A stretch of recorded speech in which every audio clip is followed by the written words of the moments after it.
Hey there, me again.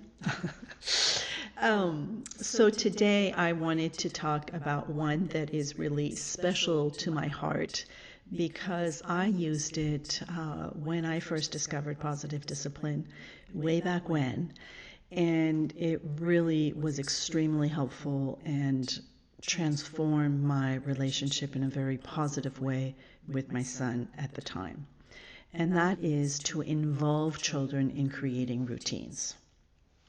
So here I'm not talking about going and buying a pre-made little, cute looking routine chart of brush your teeth, put your clothes away, all of these things. This is about creating something together.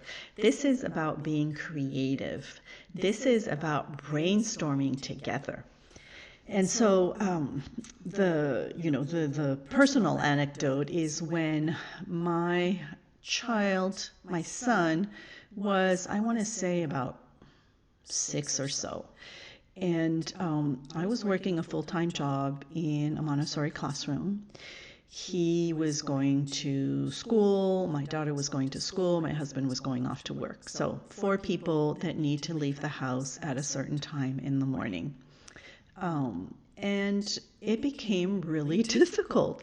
It became a nightmare, and I would get to work completely frazzled and stressed out, and I would drop off my son, half upset and just feeling awful for, not it being much kinder and loving.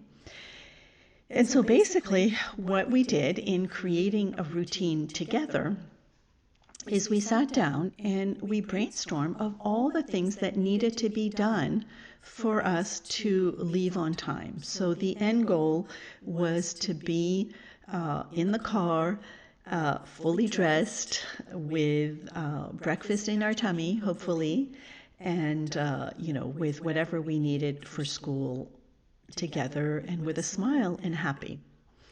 And this was life-changing because I involved him in finding the solution. I just said, the way that we're leaving in the morning, I think, everybody's upset and we're stressed and mommy doesn't like screaming and such. So let's figure out a way that we can get everything done and leave, happy.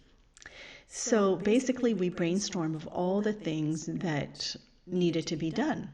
And this, have fun brainstorming. And there might be some silly things that your child wants to add in of, going and hugging the dog or, whatever, or hugging the teddy bear, whatever it is. This is brainstorm. This is just letting it all out. And if you see there's some things that you forget, you add them in.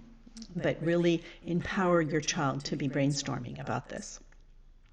And then basically, we look at everything, and there's plenty of different ways you can do this, and I encourage you to be really creative.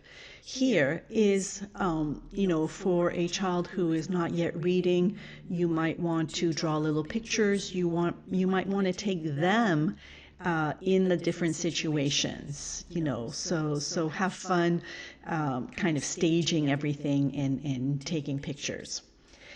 And then basically you are creating a not a virtual, but a visual guide as to, all that needs to happen.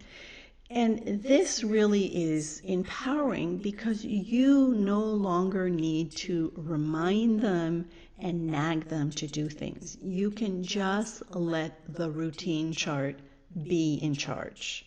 You can simply say, I don't know what's next. Why don't you go check?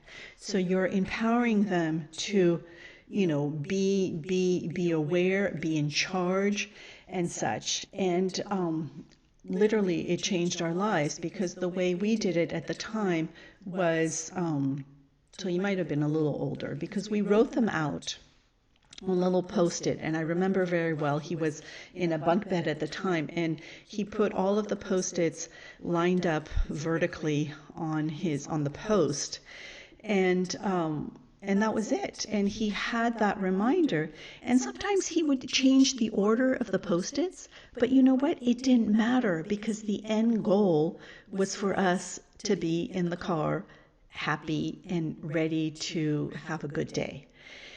And that really, I think, empowered everybody and really stopped me from being in that role of having to remind.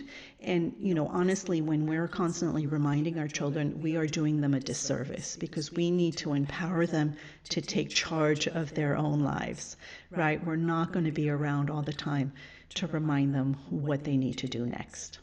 So that is a beautiful one for today, is involve children in creating routines. Catch you in the next one.